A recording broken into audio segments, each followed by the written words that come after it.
자, 한국에는 그야말로 냄비 같은 근성들이 있습니다. 북한이 4일, 9일 두 번의 미사일을 발사했습니다. 자, 이스칸데르급 미사일인데 북한이 새로 개량한 것으로 비춰지고, 이번에 그 미사일의 속도, 궤적, 낙하, 해피 기동 등을 보면 사실상 막을 방법이 없다라는 게 드러났습니다. 자, 북한이 이런 미사일을 몇 개를 한국을 향해서 쏘면 대다수가 맞을 수밖에 없다라는 거고, 그 미사일 끝에 핵탄두를 실어서 날리면 그야말로 치명적인 상황이 벌어질 수밖에 없다. 지금 우리가 가지고 있는 요격 기술로는 미국까지 포함해서 그것은 대응할 방법이 없다라는 것이 지금 정답입니다.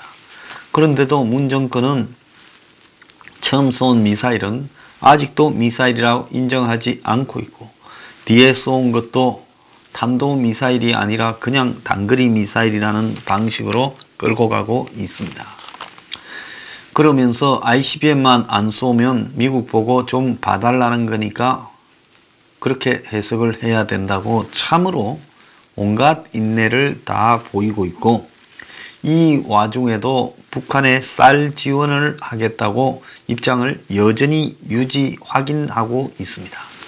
어제 문재인은 세계 식량계획 사무총장을 직접 청와대로 불러다가, 원래는 정의용이만 만나는 건데 그 사람과 대담을 하는 모양을 갖추고 강경하고 김연철이 만나고 하면서 북한의 식량 지원이 취약계층이 지금 보릿고개라서 긴급 지원이 필요하다고 바람을 잡았습니다.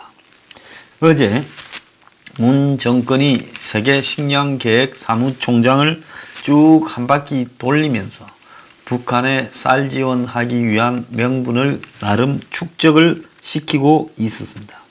미국의 트럼프는 이런 부분에 항상 이중적으로 대응합니다. 식량 지원을 지지한다 하면서 또 한편으로는 군사적으로 전용되지 않을까, 적은 양의 인도적 지원은 용납하지만은 그 이상은 지금 어려울 수 있다, 뭐 이런 뉘앙스를 살짝 풍기니까 문 정권이 북한의 식량 지원을 하기 위한 한마디로 명분을 나름 확보해가고, 이번에는 미국이 말린다 하더라도 제가 볼 때 식량 지원을 할 가능성이 매우 크다고 보고 있습니다. 그래서 이제 지원 시기만을 논의하고 있는데, 이런 부분에 대해 미국의 전문가들은 과거 북한이 부족한 식량은 국제시장에서 직접 구매했는데, 이제 이런 식으로 식량을 지원하기 시작하면 구매 동기도 없어져 버릴 거다. 이렇게 이런 정권을 지원해 주는 것은 잘못된 길로 들어서는 것이다. 그래서 한국이 북한에 쌀을 주고 싶으면 북한이 돈 주고 사라 해라, 이런 이야기까지도 지금 하고 있습니다. 북에서는 북한의 식량 지원에 대한 분배의 투명성을 철저하게 검증하지 않으면 이것이 오히려 식량이 무기 개발에 전용되는 결과를 낳는다라고 지금 걱정을 하고, 현장 감시 등 대북 지원 정책의 원칙이 지켜져야 된다라고 이야기를 하고 있습니다. 그래서 북한에 대한 인도적 지원에 있어서의 투명성이 반드시 전제되어야 된다. 북한에서 활동하는 외국 인도 지원 단체들이 독립적으로 북한 정부의 제재를 받지 않고 정말로 그런 인도적 지원들이 북한 주민들한테 가는지 철저하게 검증되어야 된다. 북한 인구가 40%가 지금 기아 상태라는데 북한은 한 발에 수십억씩 하는 미사일을 예사로 쏘고 있습니다. 자, 그래서 최근에 북한이 쏜 미사일들만 그게 쌀로 이렇게 바꾸었더라면 북한 주민 수만 명이 그걸로 밥을 먹고 살았을 겁니다. 근데 북한은 지금 그렇게 하기보다는 한마디로 핵과 미사일 개발로 가고 자신들의 국민들은 돌보지 않고 그걸 한국이나 해외 국가들을 보고 너네들이 우리 국민들을 먹여 살려라. 우리는 그 대신에 국민들을 먹여 살릴 돈으로 너네들 협박하는 무기 만들게. 협박당하면서 자기 국민들을 이렇게 세금을 내가지고 그 돈으로 협박하는 놈의 국민들을 먹여 살리는 이 지금 아이러니를 어떻게 해석해야 됩니까? 그래서 북한 정부가 어떤 돈이든 북한에 들어가면 그것이 그야말로 제대로 직접적으로 분배되지 않는다라는 것은 그건 기본 원칙으로 하고 있습니다. 개성공단에 북한 정권을 통해서 돈이 들어가야 되고 북한에 주는 모든 쌀이나 구호품도 정권을 통해서 들어가야 된다. 이 부분을 극복하지 못한다면 북한의 주민들이 굶주리는 것과 우리가 지원하는 것은 아무런 인과관계가 없다라고 봐야 되는 겁니다.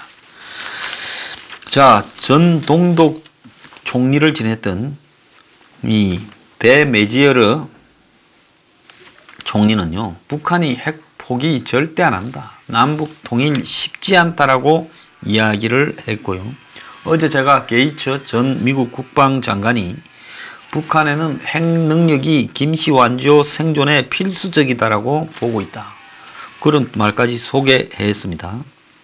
자, 그래서 조선일보가 한반도 문제에 대해서 전문가라고 자처하는 한국과 미국의 전문가들을 불러가지고 한마디로 익명으로 지금 토론을 했습니다. 조선일보는 아시아 리더스 컨퍼런스인가 해서 세계 각국의 무슨 전직 고위층과 이런 전문가들을 불러가지고 1년에 한 번씩 회의를 하는데 거기에서 채텀 하우스라고 익명으로 토론하는 장이 있는데 거기에 한미 간에 전 대사부터 시작해서 전 CIA 근무자 등 유력 인물들이 한 명이 익명으로 투표를 했습니다. 지금 북한의 앞으로 이후의 상황이 어떨 것 같냐. 그래서 1번은 2017년식의 군사적 대치로 복귀된다. 자, 여기에 대해서 이야기하는 사람은 2명이고요. 그 다음에 2번은 어떤 식으로든 합의가 도출된다. 이거는 1명이고요. 그 다음에 3번은 협상이 계속 또는 현 상황이 지속될 거다가 8명이 나왔습니다. 그래서 지금 북한 문제에 대한 전문가 상당수가 현 상황이 계속 그냥 타결됨 없이 지속되어 갈 것이다라고 보고 있다. 이게 답일 거라고 봅니다. 그리고 주된 북한의 방식은 통제된 도발을 이어갈 것이다. 그러니까 저강도에서 고강도로 단계를 높이면서 연말까지 미북 협상을 공전시키면서 가는데 제가 본 대로 북한이 일본을 넘기는, 그러니까 일본 열도를 넘어가는 미사일을 쏠 가능성이 있다고 보고 있습니다. 자, 북은 장기전을 벌릴 자원이 없어서 현재 제재가 계속 길어지면 한편으로는 좀 초조할 것이다 라는 이야기도 나오고 있습니다. 그런데 다른 한편으로는 한국이 지금 비핵화 국면에서 낙동강 오리알이 됐다. 이렇게 이야기가 나오고 한국 엘리트청에서는 한미관계가 갈수록 벌어지고 미일관계는 긴밀해지고 있는 데 대한 우려가 높다. 그리고 문 정권은 2017년에는 비핵화와 평화를 강조했지만은 2018년 들어서는 비핵화라는 말을 아예 지워버렸다. 그러니까 문 정권이 북한의 비핵화가 목표가 아니고 북한이 사고만 안 치면 얼마든지 북한 하자는 대로 해주면서 이렇게 끌려갈 거라는 걸 스스로 시인한 거라고 봐야 됩니다. 영국의 더 타임스라는 언론에서 민간 조사 업체와 이렇게 협의를 해서 북한의 야간의 불빛으로 이렇게 GDP를 분석해 봤다고 합니다. 2015년의 야간 불빛이 2013년에 비해서 40% 감소를 했다는 거예요. 그러니까 북한의 전기 사정이 갈수록 좋지 않다라는 걸 의미하고, 북한의 국내 총생산이 1,400달러, 1년 동안 165만원 수준이다라고 이야기를 하고, 세계 10대 빈곤 국가에 들어간다라고 분석을 했습니다. 흔히 한국에서 북한 GDP를 2,500불 이상이라고 보는 것의 절반밖에 안 된다라는 지금 이야기가 나온 겁니다. 이런 상황에서 북한을 장기적으로 압박해서 끌고 가는 것이, 이게 그렇다고 뭐 북한 정권이 쉽게 붕괴되지는 않을 거라고 보지만 현 상황에서 우리가 할 수 있는 최선이라는 겁니다. 근데 그런 상황에서 북한이 도발하면 이쪽도 북한의 도발을 감수하지 않겠다라는 의지를 군사적인 대응과 맞물려서 보여주면서 계속 압박해 가는 것 외에 북한을 어떻게 할 방법은 지금 없다라는 겁니다. 미국의 이 정찰기가 RC-135 계열 정찰기가 또 지금 한국에 어제 왔다 갔다 해서 지금 한국의 군은 북한에 무슨 도발 징후가 또 있는 게 아닌가 긴장을 하고 있다고 합니다. 자, 이 상황에서 지금 문재인의 대북 기술자인 문정인이 북한이 ICBM을 쏘면 비핵화 협상판이 끝장이 난다. 그런데 ICBM이라는 레드라인만 안 넘으면 희망적이다. 그러니까 짧은 거 중간 거는 쏴도 괜찮다고 노골적으로 이야기를 하고 있고, 트럼프가 대선 탓에 짧은 단거리는 반응을 하지 않을 것이다.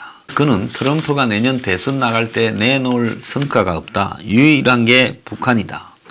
그래서 트럼프도 그 부분을 깔아먹지 않을 것이고, 하노이에서 구체적인 행동 계획을 내놨지만 미국이 그거를 갖다가 지금 수용하지 않아서 판이 깨졌다. 그래서 영변 플러스 알파를 북한이 제시하면 미국이 받을 것이다. 그래서 하노이 결렬에도 회담 전망이 밝다라고 이야기를 하고 있습니다. 이 사람은 자기만의 세계에서 갇혀서 사는 사람 같아요. 그러면서 문정인이는 트럼프 사정 때문에 하노이 노딜이 생겼다, 이렇게 말을 했습니다. 그러면 북한이 내놨을 때 트럼프 개인 사정이 없었으면 미국이 받았을 거다. 이제 이렇게 또 이야기를 하고 있습니다. 이 사람 그동안에 대북 로비한다고, 비핵화 로비한다고 미국 가서 여기저기 만나면서 돈도 많이 썼을 건데 이제 이런 식으로 책임을 전가하고 있습니다. 정상회담 기간에 트럼프의 러시아 스캔들 청문회가 열렸어. 그래서 고은 변호사가 불리한 증언을 해서 미국은 부분 파결 대신에 결렬로 입장을 급선회했다. 그런데 이 날짜를 잡은 사람이 북한일 건데, 북한은 트럼프에게 불리한 스캔들이 벌어지고 있을 그때 회담을 해야 트럼프가 무조건 북한 주장을 받지 않겠나, 그렇게 생각했고, 그래서 다 동의해 줘 놓고는 한국하고 오히려 거꾸로 지금 말을 하고 있습니다. 자, 그리고요, 결국 그러면 북한은 어떻게 하겠느냐. 자, 태영호 공사 같은 경우에는 김정은이가 미사일을 쐈어. 트럼프를 자극시키려고 했는데 트럼프가 오히려 반응을 별로 보이지 않고 절제했다. 그래서 상반기에 북한이 한두 차례를 더 쏠 수 있을 것이다, 이렇게 말을 하고 있습니다. 북한이 도발하는 모양새를 보면 지난 4일, 9일 쐈던 220에서 무슨 440 정도, 470 정도 이러는 그런 미사일은 큰 의미가 없어요. 이제 쏜다 하면, 그걸 다시 쏘면 미국은 뭐 벌이 하나 앵앵거리네 할 정도로 진짜 뭉개버릴 거예요. 그러면 김정은이가 날 좀 봐주라, 날 좀 봐요, 날 좀 봐요 하는데 미국이 안 보고 있습니다. 그러니까 김정은이는 미국으로 하여금 자기를 보도록 만들어야 돼요. 지금 트럼프는 온통 시각이 미중 무역전쟁, 이란하고의 지금 분쟁, 그리고 베네수엘라 문제, 이런 데 지금 신경이 다 쓰여 있어요. 그래서 북한 문제는 이미 네 거 갖고는 나는 점수를 벌써 가불해서 다 땄다. 니한테서 더 나올 것 같지도 않고 너는 당분간 좀 찌그러져 있어라. 네가 등장할 타이밍이 아니야. 이렇게 트럼프의 지금 김정은을 바라보는 시각이에요. 그래서 머리를 누르고 있으니까 김정은이가 내 살아있다, 내 살아있다 하면서 지금 계속 도발을 해서 자극을 시켜서 트럼프가 자기를 외면하지 못하도록 만들어 가려고 지금 저짓을 하고 있는 겁니다. 미국이 지난 3년간 대북 제재를 위반한 것으로 민형사 조치를 최소 7건을 취했다고 합니다. 그래서 미국 사법부 차원에서 지금 새로운 대북 압박을 어떻게 할 것이냐. 특히 최근에 미국이 인도네시아에서 석탄을 싣고 가서 아마 한국으로 주려고 했던 그 배 와이즈 어네스트 호가 지금 몰수되어 가지고 미국령 사모아로 끌려가고 있습니다. 근데 미국 검찰이 이 배에 대해서 몰수 소송을 제기를 했습니다.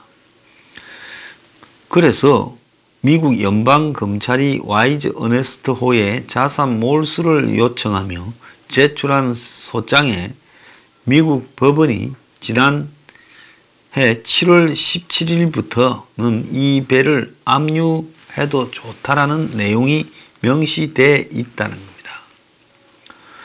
자, 지구 반대편에 북한의 통제하에 놓여있던 선박이 미 사법 당국의 결정으로 이제 한순간에 미국 정부의 통제로 바뀌게 된 부분입니다. 만약 미국 법원이 압류 결정을 넘어서 미국 연방검찰의 요구대로 몰수까지 허가할 경우 다른 나라 바다에서 운항하던 북한 선박 소유권이 미국 정부의 소유로 넘어가는 유례없는 일이 지금 생길 수 있다는 겁니다. 자, 그래서 지금까지는 억류라는 것은 해당 항구에 당분간 붙들어 놓는 건데 몰수라는 것은 와이즈 어네스트호가 미국 정부 국가 재산이 되어버리는 일이 발생을 한다는 겁니다. 대북 제재에서 미국 사법당국이 관여한 것은 지금까지 3년간 7건인데요.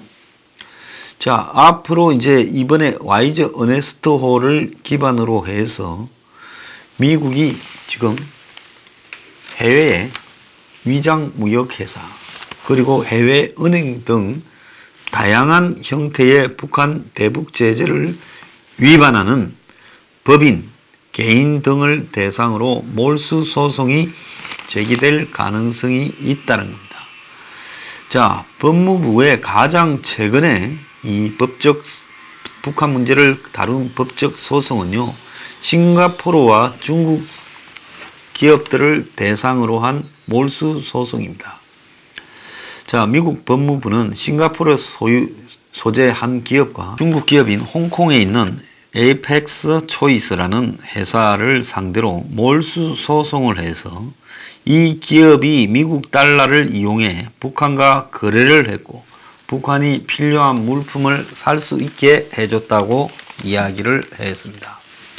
그래서 미국도 기왕에 이런 식의 소송에 돌입한 이상 앞으로 북한과 관련되는 대북 제재를 위반한 회사에 대해 미국이 재산 몰수를 명령할 수 있을 거다. 만약에 그러면 미국이 한국 회사에 대해서 몰수를 규정을 하면 어떻게 되느냐. 한국이 그걸 갖다가 미국 법원의 결정을 따르지 않겠다고 말하지 못할 거라고 저는 보고 있습니다. 그래서 우리가 또 지금 잠시 잊었는데요. 북한의 석탄이나 정제유, 밀무역과 관련해서 이제 이런 부분에 대한 광범위한 지금 이 미국의 조사가 진행이 되고 있다고 봅니다. 다만 그것이 북한에 대한 한국 정부에 대한 압박으로 진행되기 위해서는 한국 내부에서의 문제 제기가 상당히 되어 있어야 된다는 것이 아주 필요 조건이라고 보고 있습니다. 그래서 저는 지금 북한의 석탄, 정제유, 밀무역에 대해서 제보를 좀 받습니다. 여러분들 중에 북한 석탄이나 밀무역과 관련해서 알고 계시는 분들이 계신다면 제가 절대 신원을 보장할 거니까 사무실로 연락을 부탁드리겠습니다. 어제도 어떤 분이 근처에서 제가 방송을 하는데 1급 정보를 제보하려 했는데 못 만나고 가셨어요. 그런데 그런 일을 이렇게 제보하시겠다면요, 적어도 사전에 임의로 오셔가지고 제보한다 할 게 아니라 제보 내용의 제목과 언제 뵙기를 원한다라는 이야기를 사전에 좀 해주시길 바랍니다. 왜냐하면요, 하도 개인적인 어떤 이해관계나 그런 문제들을 가지고 사무실로 제보를 해서요, 귀찮게 되는 일들이 좀 있어서 그런 겁니다. 이해를 해 주시기 바랍니다. 자, 다시 말씀드립니다. 북한 석탄 밀수와 정제유 밀 반출에 대한 제보를 받습니다. 좀 알고 계시는 분이 있으면요, 절대 제가 신원 보장을 해드리고 비밀을 유지해드리고 할 거니까 꼭 제보를 해주시기 부탁드립니다.